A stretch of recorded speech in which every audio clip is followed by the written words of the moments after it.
cewek ditanya pendapatnya setuju apa enggak dilamar oleh seorang perempuan, maka jawaban iyanya seorang perempuan itu adalah diam. Sedangkan laki-laki kalau diam berarti enggak. Kalau perempuan kalau diam berarti ya. Kalau dia, oh berarti itu ya, husnuzon aja. Jadi kalau nanya, Neng gimana mau sama saya? Dia belum sempat mikir, oh berarti mau ya. Kan diam tadi teh. Jadi diam seorang perempuan kata Nabi adalah ridho. Diamnya adalah ridho. Karena kalau dia tidak ridho, dia mungkin akan merespon dengan bahasa-bahasa yang baik. Atau bahasanya bukan diam, pasrah. Saya ikut aja gimana emak sama abah gitu. Ini berarti ridho. Bukan berarti dia, kamu kok gitu sih sama aku, kamu nggak sayang, nggak cinta dan segala macam gitu. Dia mah nggak akan ngomong kayak gitu. Dia diam atau dia bilang ya udah ikut aja, berarti dia ridho. Itu sifat perempuan yang sebenarnya. Pada dirinya itu ada malu. Dan malu by the way teman-teman, pada diri perempuan adalah mahkota. Makin besar rasa malunya, makin tinggi nilainya. Makin besar rasa malunya, makin besar mahkota yang dia pakai. Jadilah dia seorang putri. Makin besar, jadilah dia seorang ratu. Mahkotanya perempuan yang solihah adalah istihya, punya sifat malu-malu, nggak pakai in. Malu-malu aja, malu-malu, kemana-mana malu, malu-malu. Itu mahkotanya perempuan. Walaupun bukan berarti ketika yang ada perempuan nggak malu dia berani gitu, nggak punya mahkota, bukan. Ini hanya salah satunya. Dan tetap itu kebaikan. Kalau dia nggak terlalu besar dominan dengan sifat malu, mungkin dia dominan dengan sifat yang lain. Tapi yang jelas sifat malu ini kebaikan. Kata Nabi, kalau tidak punya malu, maka seseorang akan lakukan apa yang dia suka. Berarti malu itu sebagian dari kehormatan. Malu itu sebagian dari harga diri. Sehingga kalau orang udah nggak punya sifat malu, maka dia kehilangan harga diri dan kehormatan, dia akan lakukan apapun yang dia suka. Jadi malu anugerah dari Allah untuk perempuan. Aisyah pemalu. Saking pemalunya Aisyah, kalau lagi malu wajahnya kemerah-merahan, pink. Pink dalam bahasa Arab humairo. Pink itu humairo. Aisyah itu kalau lagi malu pink wajahnya. Sehingga kalau Nabi melihat wajah Aisyah pink, humairo, Nabi senang melihat Aisyah, oh Aisyah lagi malu, Aisyah lagi senang, Aisyah lagi tersipu-sipu, sehingga wajahnya menjadi pink. Aisyah itu seorang perempuan yang sangat pemalu, sama dengan Maryam, sama dengan Khadijah, sama dengan Fatimah, perempuan yang sangat pemalu. Coba teman-teman renungkan kisah gimana pemalunya Aisyah. Pernah ketika Rasulullah SAW sudah wafat, kan Rasulullah itu dimakamkan di dalam rumah Aisyah. Soalnya SOP para nabi, mereka dimakamkan di tempat mereka wafat, nggak boleh dipindahkan. Itu udah jadi SOP-nya para nabi itu. Jadi kalau meninggalnya di sini, ya udah di sini dimakamin, nggak boleh ke pemakaman khusus tempat lain atau pemakaman umum, nggak boleh. Jadi karena Rasulullah wafatnya di atas pangkuan Aisyah di kamarnya, maka kamar itu jadi tempat Rasulullah dimakamkan, makam di situ, dibuat kayak ruangan. Setiap hari Aisyah duduk di situ, dia buka hijabnya, dia duduk di makam Nabi sambil mungkin dia di situ ngobrol, mungkin dia berzikir, bukan sengaja zikir di dalam makam ya, tetapi dia kangen sama Nabi, duduk di sebelah Nabi, seolah-olah dia pengen mengenang waktu dulu sering zikir berdua sama Nabi sambil Nabi tidur di atas pangkuan Aisyah zikir. Bayangin. Kalau kita zikir jomblo itu duduk, beda ya zikir jomblo sama zikir orang udah nikah. Kalau jomblo zikirnya duduk, tiba-tiba ngeblak ke belakang gitu ya. Kalau udah nikah, zikirnya nggak perlu ngeblak ke belakang, zikirnya sambil berbaring di atas pangkuan kekasihnya. Atau kadang-kadang zikirnya sambil bersandar, jadi punggung dengan punggung, satu menghadap ke utara, satu menghadap ke selatan. Sama-sama memberikan punggungnya jadi kayak kursi gitu, bersandar kepada kekasihnya, zikir. Nanti pas sudah beberapa menit lihat, wah kamu 1000, saya baru 200, ngapain aja kamu kok 200, nguleng gitu ya, mikirin kamu, jadi zikirnya 200. Berarti yang zikirnya 1000, kamu mikirin apa? Saya ingat Allah. Lah kamu kenapa 200? Saya ingat kamu. Romantis dalam zikir.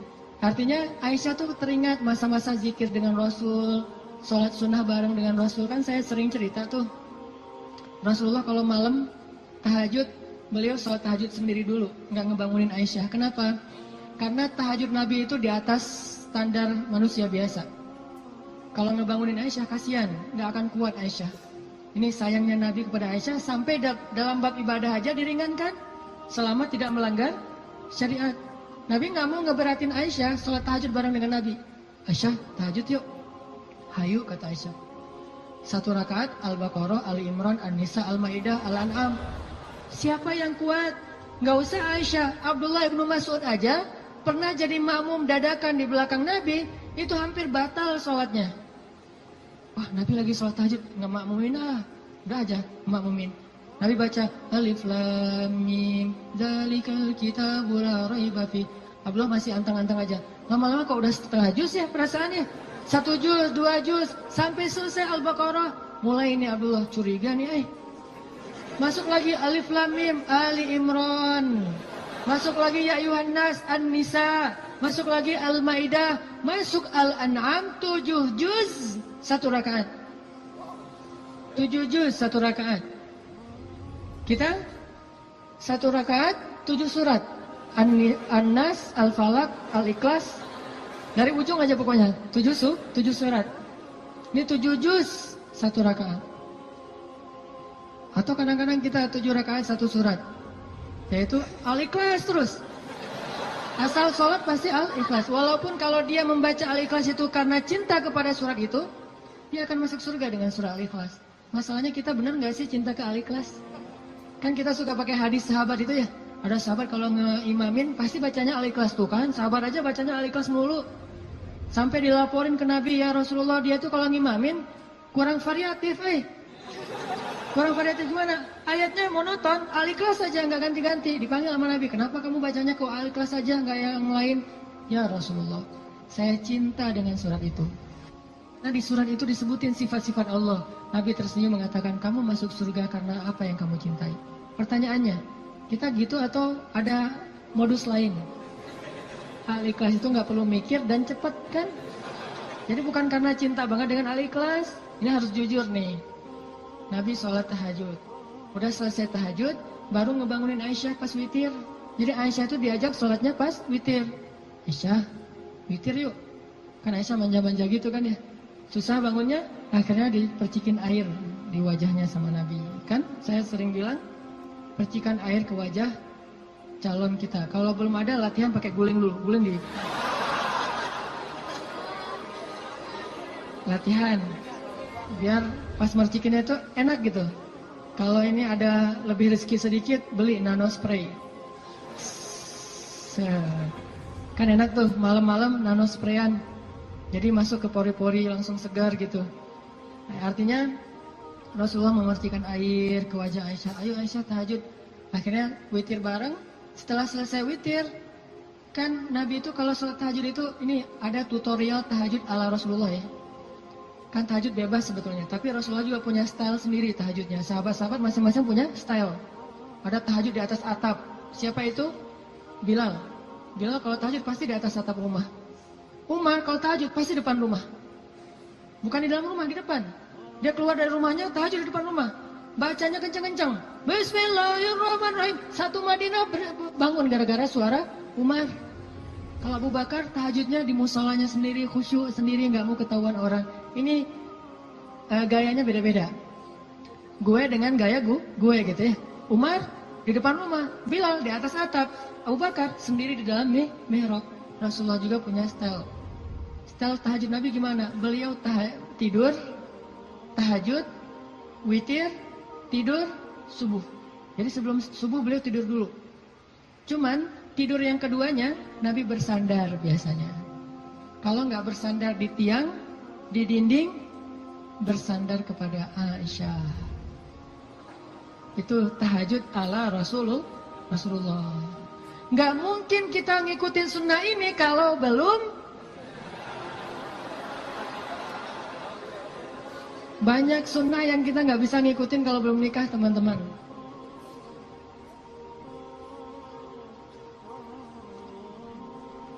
Ya, waktu jam 11.25. Sebentar lagi ya, 5 menit aja lagi. Ini kisah Musa. Lanjut ya, dipotong ya. Jadi Nabi SAW itu dengan Aisyah, kalau tahajud membangunkan Aisyah dan tidak membiarkan Aisyah. Artinya Nabi SAW mengajarkan kepada kita bagaimana beliau memperlakukan istrinya, bagaimana rumah tangga beliau, yang itu kemudian menjadi kebaikan kepada Allah. Jadi mendapatkan istri untuk lebih dekat kepada Allah, biar bisa tahajud bareng. Coba bayangin teman-teman, kita pengen nikah, kenapa kamu pengen cepat-cepat nikah? Karena pengen buka puasa berdua. Bentar lagi Ramadan nih, masa puasa sahur masih sendiri kan? Kenapa kamu pengen nikah? Pengen tahajud berdua. Kenapa kamu pengen nikah? Pengen ngaji berdua, store hafalan. Suaminya hafal surat Al-Ikhlas, store gitu ke istrinya. Kan baru hijrah, Al-Ikhlas dulu kan? Al-Fatihah, Al-Ikhlas. Nanti istrinya store. Store-nya apa? Surah Al-Isra. Ternyata istrinya hafizah. Ya, suaminya baru hijrah. Jadi Al-Ikhlas versus Al-Isra. Beda banget kan? Al-Ikhlas juga masih banyak salah. Kulawahan gak lewat-lewat gitu. Atau kuliah ayyuhal kafirun gak khatam-khatam, muter. Kan la abudu mata abuduan terus aja di situ kan? Ini karena belajar, baru belajar. Istrinya udah Al-Isra, Maryam, Toha, Qasas segala macam. Kenapa pengen nikah? Karena pengen bareng mendekat kepada Allah SWT. Itu yang Nabi Musa cari. Akhirnya perempuan itu datang menemui Musa, sebagaimana Aisyah sangat pemalu. Tadi nggak tuntas ceritanya, next time insya Allah. Datanglah perempuan itu kepada Musa bilang, ayahku pengen ngundang kamu dinner di rumah. Itu bahasa kita mah, di dinner atau lunch lah di rumah, makan siang gitu. Kayaknya sih dinner, udah sore soalnya. Makan malam di rumah. Oh iya, jalan nih. Tahu gimana cara jalannya? Musa di depan, cewek itu di belakang. Nggak dibalik, cewek di depan, Musa di belakang. Nggak. Etika jalan laki-laki perempuan yang belum muhrim, perempuan di belakang, laki-laki di depan. Supaya apa? Supaya tidak melihat bagaimana cara jalannya. Terus kan Musa nggak tahu rumahnya kemana, gampang, tinggal di Sherlock aja. Kalau nggak Sherlock, kitanya yang jadi Google Map gitu, jadi kayak Waze gitu. Belok kanan, turn right, turn left, after one, gitu. Tinggal Musa belok kanan, belok kiri. Yang penting Musanya di depan, perempuan itu di belakang. Dan itu etika yang luar biasa. Sehingga perempuan ini menyimpulkan, laki-laki ini selain kuat, ternyata amanah, nggak caper, nggak sok-sok dekat gitu. Kan kita lagi di perjalanan, daripada kamu diganggu orang biar aku jagain. Nggak, Musa itu orang yang sangat amanah. Jadi kalau belum nikah aja dia sangat jaga, jangan sampai membuat perempuan ini tercela, apalagi setelah menikah. Sampai di rumah, cewek ini ngomong ke ayahnya, ya abah, bapak gitu ya, ya abati. Itu laki-laki itu kuat dan amanah loh. Kalau ayah butuh pekerja, kayaknya dia yang paling tepat jadi pekerja di rumah kita. Ini sebetulnya kode. Perempuan kalau ngomong dengan bahasa kayak gini, berarti dia perhatian. Kalau dia udah bisa menyimpulkan dia kuat, dia amanah, dia tepat sebagai pekerja, berarti dia perhatian. Kalau enggak, dia nggak akan ngasih komentar. Ayahnya paham, ini bahasa elegan orang zaman dulu. Kalau sekarang kan, ya pengen nikah, gitu kan, vulgar kan ya. Kalau dulu kode tuh, ya itu kayaknya cocok bekerja ke kita. Kata ayahnya, oh ya nanti ayah bicara sama dia. Ayahnya bukan menawarkan Musa bekerja, tapi menawarkan Musa nih nikah. Saya akan nikahkan kamu dengan salah satu dari putri saya. Terserah kamu yang mana yang kamu sukai. Maharnya bekerja kepada saya selama 8 tahun. Akhirnya Musa pun menikah dengan salah satu dari 2 perempuan itu. Dan perempuan inilah yang mendampingi Musa untuk berdakwah di Mesir melawan Fir'aun. Dan inilah kisah yang luar biasa. Nabi Musa mencari cinta itu untuk lebih dekat kepada pemilik cinta. Nabi Musa mencari cinta makhluk agar bisa mendapatkan cinta Allah Subhanahu wa Ta'ala. Bukan justru ketika ngedapetin cinta makhluk kehilangan cinta Allah. Ini namanya fokus. Teman-teman, pesan moral ketiga berarti adalah apa? Setelah sawa as-sabil, banyak berdoa. Yang ketiga adalah jadilah seseorang yang menyempurnakan hubungan kita dengan Allah dengan cara menikah. Itu maksud Nabi, setengah dari agama itu adalah setelah kita menikah. Kita sempurnakan. Gimana sempurna? Tadi itu, tilawah sendiri jadi tilawah berdua. Buka puasa sendiri jadi buka puasa berdua. Tahajud sendiri jadi tahajud berdua. Bahkan ada ibadah yang kita bisa dapetin setelah menikah yang gak mungkin didapetin kalau orang belum menikah. Ibadahnya simple. Ngapain? Goler, tidur di atas sofa sambil ngelihat istri kita rempong lalu lalang, itu pahala. Jadi gini aja. Itu sholat sunnah loh. Kalau yang belum nikah hanya bisa mendapatkan pahala itu dengan cara berwudu, sholat sunnah 2 rakaat. Yang udah nikah nggak perlu berwudu, nggak perlu sholat sunnah pun tetap dapat pahala sholat sunnah. Dengan cara apa? Pandangan suami kepada istrinya yang penuh kasih sayang, bagi dia adalah pahala ibadah. Jadi cuma ngelihat doang ibadah, tersenyum ibadah, kecup di keningnya. Bayangin, Nabi itu habis berwudu mengecup Aisyah. Bisakah kita melakukan itu kalau belum menikah? Ngecup apa? Habis wudu, cium Aisyah ke masjid. Wudu, cium Aisyah. Ini salah satu dalil dari mazhab yang mengatakan sentuhan suami istri tidak membatalkan wudu. Walaupun nanti ada dalil yang mazhab yang lain, Allahu a'lam. Ini mazhab. Tapi Nabi beberapa kali habis berwudu kecup Aisyah ke masjid. Wudu kecup Aisyah. Jadi kalau udah Nabi wudu, Aisyah udah siap-siap tuh. Para istri, kalau suaminya lagi berwudu, maka siap-siaplah kalian, karena sebentar lagi dia akan ke masjid dan lupa mengecup gitu. Biasanya kalau habis wudu, Nabi itu ngecup istrinya, dikecup di keningnya atau di pipinya ke masjid, kecup kening pipi ke masjid. Itu sunnah pahala yang tidak didapatkan kecuali dengan menikah. Setengah dari agama itu ada di dalam pernikahan, sisanya ada dalam status jomblo. Setengah-setengah lah ya. Jadi kalau mau utuh, pernah mengalami masa jomblo yang berat gitu, derita jomblo, kifarat dosa kan ya. Setelah itu nanti mendapatkan setengahnya lagi setelah saya terima nikahnya Fulanah binti Fulan dan seterusnya. Itu teman-teman, maaf nggak tuntas cerita musanya. Insya Allah nanti dilanjutkan di kesempatan yang lain, bisa lewat streaming mungkin atau dalam kesempatan-kesempatan yang lainnya. Barakallah. Assalamualaikum warahmatullahi wabarakatuh.